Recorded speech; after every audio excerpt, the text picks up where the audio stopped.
श्री राधे राधे। सभी सुधी श्रोताओं और सभी प्रिय विद्यार्थियों का मैं विपिन वर्मा हार्दिक स्वागत करता हूं अपने 64 नंबर के इस वास्तुशास्त्र के वीडियो में।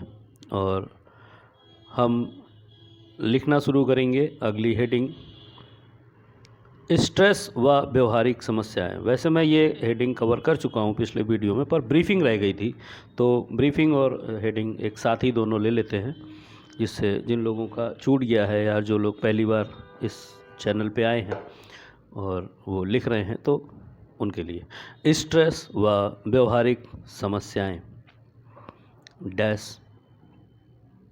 यदि नोडल जोन घर के सेंटर या बेडरूम में बन जाए तो पति पत्नी के आपसी झगड़े अनायास ही बढ़ने लग जाते हैं, जो सर्वथा अव्यावहारिक हैं। पति पत्नी भी जियोपैथी स्ट्रेस जैसी किसी भी एनर्जी से अनजान हैं और अस्वभाववश वह आपस में झगड़ा करने लगते हैं। बात हल्की सी दिशा भटकती है और फिर बात का व्यवहार बदलते बदलते वह झगड़े में तब्दील हो जाता है। लोग इस बात से अवगत नहीं हैं। उन्हें समझना चाहिए कि हम झगड़ते झगड़ते झगड़ा इतना बढ़ाते हैं कि तलाक होने तक की नौबत आ जाती है। अगली हेडिंग, स्ट्रेस और सामाजिक प्रभाव। स्ट्रेस और सामाजिक प्रभाव डैश। पहले के समय में इसका असर हम बड़े पैमाने पर तबाही के रूप में देखते थे। हम उस समय की बात को यदि देखें, पढ़ें, जानें और समझें तो राजाओं का ज़माना हुआ करता था। हर एक राज्य दूसरे राज्य पर चढ़ाई करने की युति बनाता रहता था। जैसे ही गुप्तचर पड़ोस के राज्यों के हाल राजा को बताते थे, राजा अपनी सीमाओं का विस्तार करने हेतु अपने पड़ोसी राज्य पर हमला बोल देता था। युद्ध होता था, सैकड़ों लोग मारे जाते थे, घर गलियां परिवार वीरान हो जाते थे। पड़ोसियों की अपने पड़ोसियों से नहीं बनना या उन पर फतेह जीत हासिल करना, ये एक प्रकार की मनोवृत्ति है, पर इसे मानसिक अपंगता के रूप में लिया जाना चाहिए। सुखी जीवन की आस में सैकड़ों लोगों का बलिदान देकर बहुत सारी चीज़ें ज़बरदस्ती हथिया लेना मानसिक अपंगता नहीं है तो क्या है। और साथ ही राजा भी स्वयं इससे बच नहीं पाते। राजा राजा से लड़ता है और तरक्की तबाही में बदल जाती है। जब भी जीतने वाला राजा जीत हासिल करता है तो दूसरे राजा का बलिदान होता है। राजाओं के जीतने हारने की इस ऊहापोह में तमाम प्रजा जो वहाँ के मूल नागरिक हैं सुख से जीवन खेती किसानी करके अपने बिजनेस को छोटे रूप में उद्यम को ही बनाकर चला कर धन अर्जित करना, फैमिली और पूरे परिवार की देखरेख करना, ये सभी राजा के लिए अपनी बलि देते हैं और मारे जाते हैं। ये जो सनक आती है राजा के लिए समर्थन करने की, ये सनक भी कई बार ग्रिड स्ट्रेस की वजह से आती है।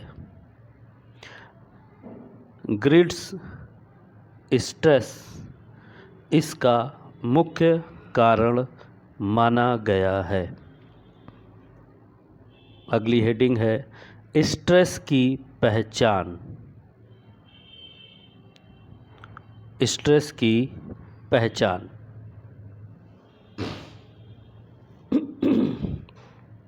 स्ट्रेस की पहचान डैश इनका नोडल पॉइंट बनने वाली जगहों को आसानी से पहचाना जा सकता है। घरों में पालतू जानवर जैसे बिल्ली, कुत्ते, पक्षी जब एक तय स्थान पर ही बैठें या मधुमक्खी खास जगह पर बार बार छत्ता बनाए या खाली जगह नेगेटिव पॉइंट जहाँ पर बन जाता है वहीं पर चमगादड़ रहना पसंद करते हैं। जब भी हम हॉरर मूवी देखते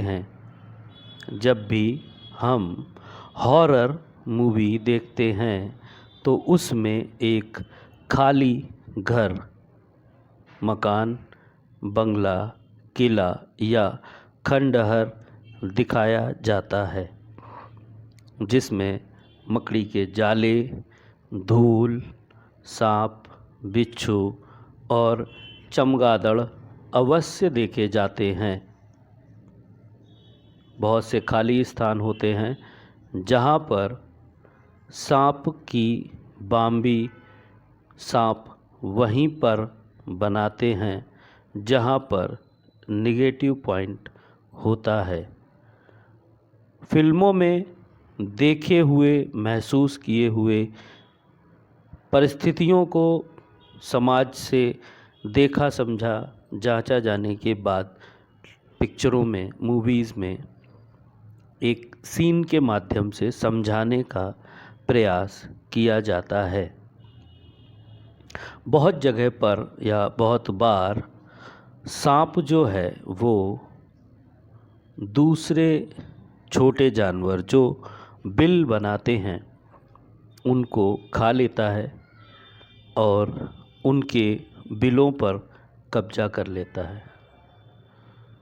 कई बार हम घोंघा देखते हैं। घोंघा भी जियोपैथी स्ट्रेस या नोडल पॉइंट इसी जगह को पसंद करते हैं रहने हेतु। अगली हेडिंग है पेड़ों पर जियोपैथिक स्ट्रेस का असर। जियोपैथिक स्ट्रेस, पेड़ों पर जियोपैथी स्ट्रेस का असर डैश।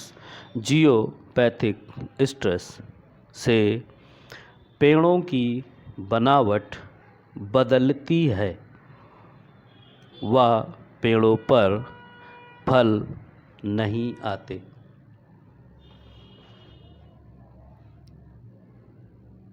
बहुत बार हमने ऑनलाइन कुछ वीडियो हम सभी ने देखे हैं जिनमें पेड़ों की टहनियाँ अलग ही प्रकार से घूमी हुई दिखती हैं। जहाँ से वो घूम के और दूसरे तरफ जाकर पेड़ बढ़ता है, वहाँ पर जियोपैथी स्ट्रेस की वजह से उनमें घुमाव उत्पन्न हो जाता है। अगली हेडिंग है जियोपैथिक स्ट्रेस का घरों पर प्रभाव। जियोपैथिक स्ट्रेस का घरों पर प्रभाव डैश। कई बार हम देखते हैं कि किसी मकान में सीलन आ जाती है और घरों की छतों पर और दीपालों पर पीपल का पेड़ या कोई और पौधा निकल आता है तो समझना चाहिए ये स्ट्रेस के कारण है। यहाँ पर व्यक्ति को कैंसर तक होते हुए देखा गया है।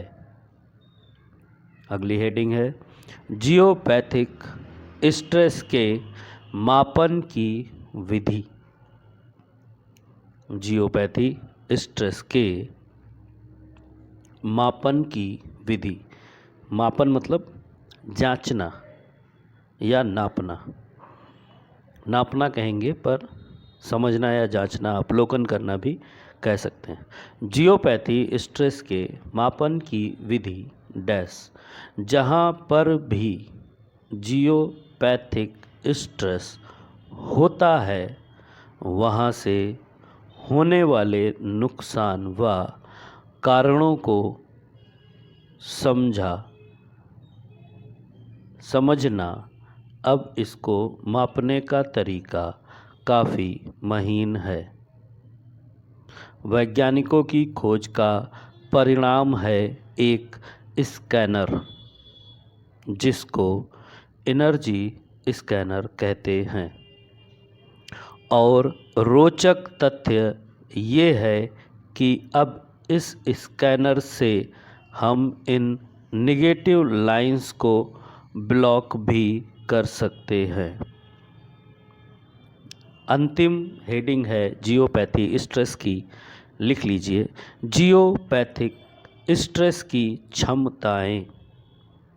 जियोपैथी स्ट्रेस की क्षमताएं डैश। धरती के अंदर से उत्पन्न होते ही ये तरंगें बाहर और भीतर की तरफ जाती हैं। ये तरंगें सिर्फ ऊपर नहीं, नीचे की तरफ भी ट्रैवल करती हैं। ये सबसे ऊंची इमारत को भी पार कर सकती हैं, पर आमतौर पर इनकी नेगेटिव ऊंचाई 7 मंजिल तक जांची व मानी गई है। धरती के अंदर जब जियोपैथी स्ट्रेस ट्रैवल करती हैं तो ज़मीन के नीचे के जितने भी रासायनिक तत्व हैं वो नुकसान में आ जाते हैं। उनको ना ही खोदा जा सकता है इतने नीचे और ना ही उनको प्रयोग में लिया जा सकता है। चलिए लेते हैं ब्रीफिंग। स्ट्रेस व व्यवहारिक समस्याएं। स्ट्रेस व व्यवहारिक समस्याएं यदि नोडल जोन घर के सेंटर या बेडरूम में बन जाए तो पति पत्नी के आपसी झगड़े बढ़ने लग जाते हैं। वो स्वयं भी नहीं जान पाते कि ये झगड़े क्यों बढ़ रहे हैं। छोटी सी बात शुरू होती है और अकारण ही अव्यवहारिक तरीके अपनाते हुए वह बढ़ती ही जाती है और झगड़े के रूप में तब्दील हो जाती है। धीरे धीरे करके पति पत्नी के बीच में जो बातचीत से शुरू होकर झगड़े तक जाती है वो इतनी बढ़ जाती है कि तलाक होने तक की नौबत आ जाती है। ईगो अहम सामने से दिखता है कि हाँ ये ईगो लग रहा है, पर कई बार जो बातचीत का तरीका है वो भी पसंद नहीं आता। उसमें भी जो लहजा है वो मानसिक चित्र क्या बना रहा है बोलने वाले के दिमाग में। फ़ोटो मेमोरी होती है ना, वैसे ही मानसिक चित्र कैसे बनता है आप समझिए कि सूरदास जी जन्मांध थे। कुछ लोगों ने कहा कि बाद में अंधे हुए।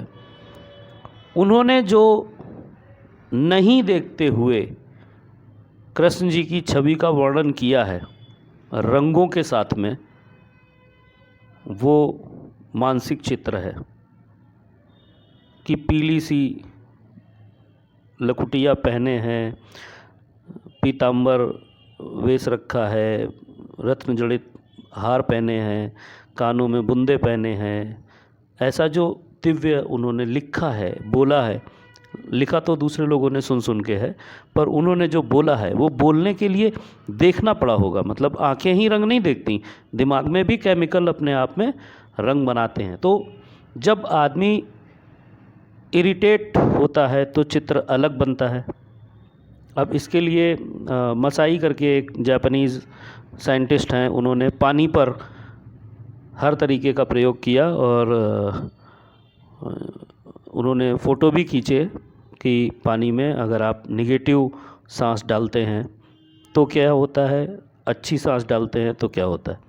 फूंकते हैं पानी में तो वो आकृति वैसी ही बन जाती है। तो ऐसे ही दिमाग में आकृति बनती है। बातचीत से शुरू होती है और 10 साल पीछे वाला चैप्टर भी मन खोल देता है कि हाँ ये भी कहा था, ये भी कहा था, ये भी कहा था, इसका ये उसका वो, ऐसे ऐसे करके वो बातचीत ना रह के झगड़े के रूप में चली जाती है।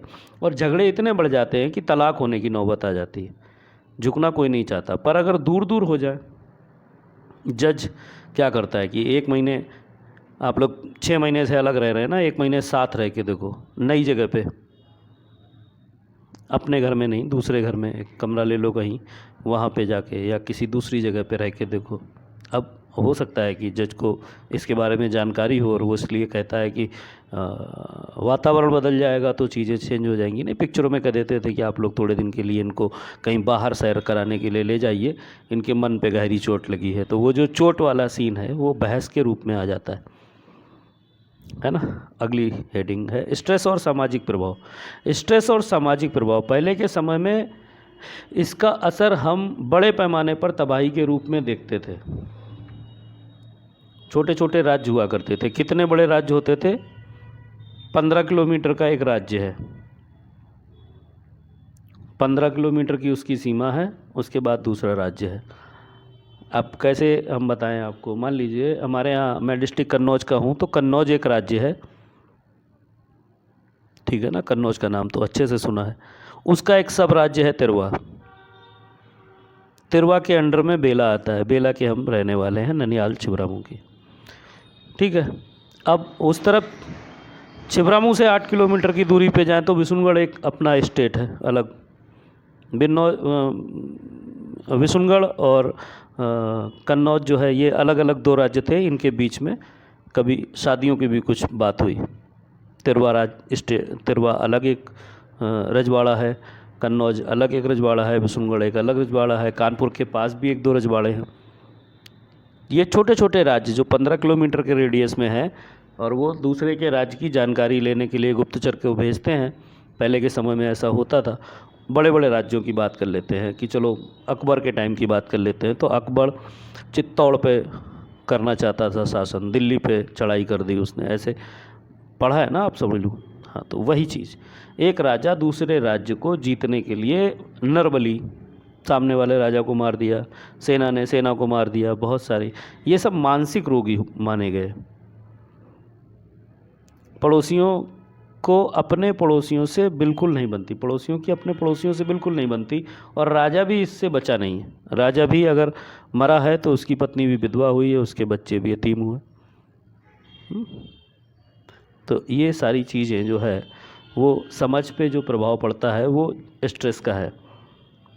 इसको लेके एक छोटी सी कहानी बिल्कुल थोड़े से शब्दों में ख़त्म करूँगा कि एक राजा ने अपना खजाना घर के आंगन में दबाया। राजा और रानी को इसके बारे में जानकारी है कि यहाँ पे खजाना गड़ा है। अब चूँकि राजा जो है वो राजा है, राजा की एक लड़की है, तो वो काम करने के लिए जो दासी आती है घर में, वो उस खजाने वाले पॉइंट पे बैठ के गेहूँ साफ़ करती है, और बातचीत में वो कहती है, रानी साहिबा अगर जान की माफ़ी हो तो मैं अपनी बात कहूँ, हाँ, लड़का तो हमारा भी बहुत अच्छा है, बहुत बढ़िया है, मिलनसार है, और बहुत ही मजबूत शरीर का है, आपकी सेना में काम करता है। राजकुमारी बड़ी हो गई हैं, शादी तो उसके साथ भी हो सकती है, पर आप लोग करेंगे नहीं क्योंकि आप लोग राजा हैं, आप लोग किसी दूसरे राजा की राजकुमार से ही शादी करेंगे। ये जो फील आया उसके अंदर, राइटर ने ये दिखाने की कोशिश की कि वहाँ पर एक एनर्जी धातु के रूप में गड़ी थी, उस एनर्जी के ऊपर वो दासी बैठी थी, और उसके अंदर वो फील आ गया। विक्रमादित्य के अंदर क्या आया था? सिंहासन, वो पत्थर के नीचे दबे सिंहासन पे बैठा था और लोगों के फैसले कर रहा था। अगर यहाँ पर एनर्जी का खेल हो सकता है तो जियोपैथी स्ट्रेस भी एक राजा को दूसरे राजा से लड़वाने के लिए जो इरिटेशन देना चाहिए, जो एनर्जी नेगेटिव होनी चाहिए, वो देते हैं। तो इसका जो है ग्रिड्स स्ट्रेस जो है वो इसका कारण है। अब स्ट्रेस की पहचान कैसे करेंगे? स्ट्रेस की पहचान अगली हेडिंग है, नोडल पॉइंट बनने वाली जगहों को आसानी से पहचाना जा सकता है। अगर आपको पहचानना है कि नोडल पॉइंट कहाँ पे बन रहा है, किसी के घर में लोग कहते हैं कुत्ता नहीं पालना है, किसी के घर में कहते हैं कुत्ता पालना है, और वो आप उसके घर जाएंगे तो वैसे तो कुत्ता एक्टिव रहेगा, पर थोड़ी देर बाद जब आप बैठ जाएंगे, जान परिचय उससे हो जाएगा, वो आएगा, थोड़ा सूंघे ऊँगेगा, थोड़ा 1-2 चक्कर घूमेगा आपके आसपास, और फिर जाके एक तय पॉइंट पे बैठ जाएगा। वो जो तय पॉइंट है, फिक्स जगह जो है, वहाँ पर नोडल पॉइंट है जियोपैथी स्ट्रेस, आपका हार्टमैन ग्रिड और करी ग्रिड का। वो आपस में एक दूसरे को काटती हैं, और जो काटने पर तिराहा चौराहा जैसी जो स्थिति बनती है, वो जो पॉइंट है उसको नोडल पॉइंट कहते हैं। किसी फिक्स जगह पर बिल्लियाँ बैठ रही हैं, कुत्ते बैठ रहे हैं, मधुमक्खी बार बार एक ही जगह पे छत्ता लगा रही है, मतलब वहाँ पर नोडल पॉइंट है। खाली जगह नेगेटिविटी जहाँ बनती है, नेगेटिव जहाँ पॉइंट बन जाता है, वहाँ पर अंधेरे घर में, अंधेरे खंडर में, अंधेरी बिल्डिंग में चमगादड़ रहना चाहते हैं, सांप रहना चाहते हैं, बहुत सारे जीव ऐसे हैं जो वहाँ पे रहना चाहते हैं। सांप बहुत बार तो बाम्बी नहीं बना पाता, पर वो दूसरे के बिलों में उनको खा के काम उनका ख़त्म करके और उन्हीं के बिल पे कब्जा कर लेता है। पर जब पानी भरता है तो उसमें से निकलते हैं बाहर, बरसात में बहुत बच के रहना होता है। तो जहाँ पर भी नेगेटिव पॉइंट, नोडल पॉइंट होता है, वहाँ पर घोंगा भी रहना चाहता है, घोंगा भी वहीं पर बिल बनाता है जहाँ पर ये पॉइंट बनता है। पेड़ों पर जियोपैथी स्ट्रेस का असर, पेड़ों पर जियोपैथी स्ट्रेस का असर जो है वो पेड़ की बनावट बदल जाती है। देश तो मैं कंफर्म नहीं कर सकता कहाँ का है, पर एक जगह पर है, घाटी के जितने भी पेड़ हैं वो सभी ज़मीन से 2 फीट उगने के बाद, 2-2.5 फीट 3 फीट तक उगने के बाद गोल आकृति लेके फिर ऊपर सीधे हो जाते हैं। ये जो पेड़ों की डिज़ाइन है, ये कहते हैं कि वहाँ पर नोडल पॉइंट या स्ट्रेस जो बन रहा है उसकी वजह से होता है। एक जगह पे सारे पेड़ हल्के से तिरछे होकर ही सीधे होते हैं, तो वो पॉइंट भी जो है वो जियोपैथी स्ट्रेस का असर है वहाँ पर, इसलिए ऐसा होता है। जियोपैथी स्ट्रेस का घरों पर प्रभाव, ये बहुत ही ज़रूरी चीज़ है और हम लोग बहुत बार देखते हैं पुराने बने हुए मकानों में पीपल का पेड़, छोटी छोटी घास, पक्के मकानों में फर्श चटक जाती है, वहाँ पे अंकुरित बीज हो जाता है और मिट्टी होती है इकट्ठी, तो वहाँ पे पीपल निकल आता है। अब उस जगह पर जब मीटर लगा के एनर्जी चेक की गई तो वहाँ पे पाया गया कि ये यहाँ पर जियोपैथी स्ट्रेस की वजह से यहाँ पर पीपल का पेड़ उगाया है। कई बार हम देखते हैं कि किसी मकान में सीलन आ जाती है, तो जितने भी मकानों में सीलन आने का काम है, मतलब श्वसन क्रिया तो मकान की चालू रहनी चाहिए, ये तो बिल्कुल फिक्स बात है। श्वसन क्रिया मकान, आजकल बहुत सारे लोग डिज़ाइनिंग के चक्कर में इंटीरियर को बहुत ही सुंदर बनाने के लिए या प्लास्टर और पेंट्स का खर्चा बचाने के लिए फाइबर सीट आती है बोर्ड के रूप में, उसको लगवा देते हैं। पर आप समझिए कि जब आप ज़मीन से 3 इंच की दूरी पर एक सीट लगा के पूरे कमरे की सब दीवारों को खूबसूरत बना रहे हैं, तो उस 3 इंच के अंदर के अंधेरे स्थान पर आप किस चीज़ को जन्म दे रहे हैं? क्या वहाँ पर मकड़ियाँ नहीं होंगी? क्या वहाँ पे छिपकलियाँ नहीं होंगी? क्या वहाँ पे और छोटे छोटे कीड़े, दीमक, झींगुर और इस तरीके के कीट पतंगे एकत्र नहीं होंगे? होंगे। ऐसे सब लोगों के घरों में नेगेटिव एनर्जी आएगी। ऐसे ही जहाँ पर नोडल पॉइंट बनता है, जहाँ पर जियो स्ट्रेस आती है ज़मीन से नीचे से, वहाँ पर उन घरों के अंदर सीलन पाई जाती है। उन घरों को तोड़वाना पड़ता है, नए सिरे से मकान बनाना पड़ता है, वहाँ की मिट्टी चेंज करनी पड़ती है, तब जाके वास्तु वहाँ का कन्फर्म ठीक माना जाता है। ऐसे ही समझना चाहिए ये स्ट्रेस के कारण हैं सभी। यहाँ पर व्यक्ति को कैंसर तक होते देखा गया है। अचानक से 4th स्टेज का कैंसर निकला, समझ ही नहीं पा रहे हैं क्या हुआ है, क्यों हुआ है, कब हुआ है, कैसे हुआ है। 4th स्टेज का कैंसर। हीरो कौन था? मोहम्मदन हीरो था, बहुत ही अच्छा। शायद इमरान खान उसका नाम था, फरहान नहीं, आप समझ गए ना, जिन्होंने हॉलीवुड पिक्चरों में भी काम किया ना। स्पाइडरमैन भी में भी उन्होंने काम किया। और आजकल जो मीम्स वाले वीडियो आते हैं उसमें कहा अच्छा ये बात है, अब समझा मैं, ये बात है, वही वाले हीरो है ना। अचानक से उनको कैंसर निकल आया। अचानक से क्रिकेट खेलने वाला जो खिलाड़ी है उसको अचानक से कैंसर निकल आया। पैसा था तो ठीक होके वापस आ गए, और जिनका 4th स्टेज का निकला वो तो वापस भी नहीं आए। क्या था? पैसा तो बहुत था, पैसा था, मकान बहुत अच्छा था, गाड़ियाँ बहुत अच्छी थी, लग्जरी था, सेविंग्स थी, सारी सुविधाएं थी, विदेश में इलाज करा रहे थे। किसी वास्तुशास्त्री से मिल लिए होते तो शायद, पर हम लोगों को मौका कहाँ देते, लोग लग्जरी में ही लगे रहते हैं। आप देख लीजिए, अगर ऐसे लोग मिलते हैं जो इस तरीके से परेशान हैं तो आप उनकी हेल्प कीजिए। अगली हेडिंग है जियोपैथी स्ट्रेस के मापन की विधि। जियोपैथी स्ट्रेस के मापन की विधि। जहाँ पर भी जियोपैथी स्ट्रेस होता है वहाँ से होने वाले नुकसान व कारणों को समझना। अब इसको मापने का तरीका काफ़ी महीन है। महीन मतलब वैज्ञानिकों की खोज का परिणाम है एक स्कैनर। अब हम इसको कैसे खोजेंगे? जियोपैथी स्ट्रेस जहाँ पर भी होती है वहाँ पर नुकसान तो होता है, पर नुकसान के कारणों को समझने के लिए एक मापन का फिक्स तरीका निकाला गया। वैसे तो बहुत महीन तरीका है, इतना महीन हम लोग जा नहीं सकते क्योंकि हम लोग वैज्ञानिक नहीं हैं। तो वैज्ञानिकों ने इसको खोजने का आसान तरीका आम जनमानस के लिए जो निकाला वह है एक स्कैनर, जिसको एनर्जी स्कैनर कहते हैं। 2 पार्ट में आता है, दोनों हाथों में पकड़ के रॉड निकली होती है, उसको चलाते हैं तो वो एनर्जी के या तो रिपेल कर देता है या कंबाइंड हो जाता है, ऐसी जुड़ जाते हैं आपस में या अलग अलग हो जाते हैं। तो रोचक तथ्य ये है कि अब इस स्कैनर से हम इस नेगेटिविटी लाइंस को ब्लॉक भी कर सकते हैं, मतलब ठीक भी कर सकते हैं, इसको रोक भी सकते हैं, और जांच तो हम सकते ही हैं। जियोपैथी स्ट्रेस की अगली हेडिंग है जियोपैथी स्ट्रेस की क्षमताएं। धरती के अंदर से उत्पन्न होने वाले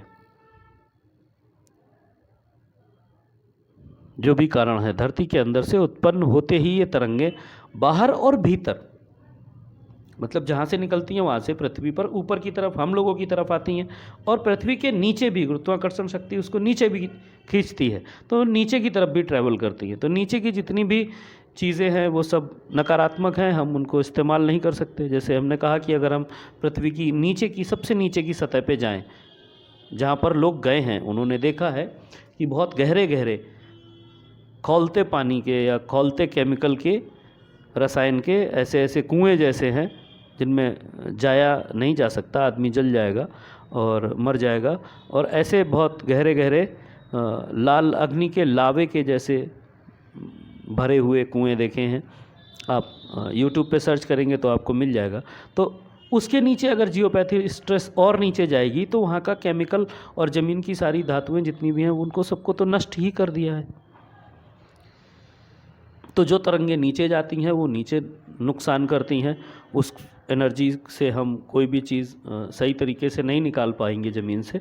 और जो हम जहाँ भी ऊंची ज़मीन है और हम लोग सबसे ऊपर की तल पे हैं, तो बीच की जितनी भूमि है उसमें से हम बहुत सारी चीज़ें, केमिकल, बहुत सारा पानी, बहुत सारी चीज़ें हम निकाल रहे हैं, वहाँ से खनिज निकाल रहे हैं और हम उससे लाभ ले रहे हैं। बहुत सारा कुछ एडवांसनेस जो है वो आ रही है, हम चीज़ें बना पा रहे हैं मशीनों के माध्यम से। वो अगर जियोपैथी स्ट्रेस के संपर्क में आती हुई हमको मिल रही है तो वो भी वहाँ से नष्ट ही हो जा रही है। KGF में जो सोने की बहुत बड़ी एक खदान थी उसको अकारण ही बंद किया गया, अभी फिर से चालू होने जा रही है, ऐसा न्यूज़ में सुना, मैंने पढ़ा भी है। तो अब क्या है, जब हम मशीन बना लिए हैं तो हम उससे निपट पा रहे हैं, ऐसे समझना चाहिए। उस समस्या से हम 2-4 होते थे तो हार ही जाते थे, अब हम जीत गए हैं तो उस तरफ पॉजिटिव कदम बढ़ा पा रहे हैं। तो धरती के अंदर से उत्पन्न होते ही ये तरंगे बाहर और भीतर की तरफ जाती हैं, सबसे ऊंची इमारत को भी पार कर सकती हैं। और इनके ऊपर जाने पर ये 7 मंजिल तक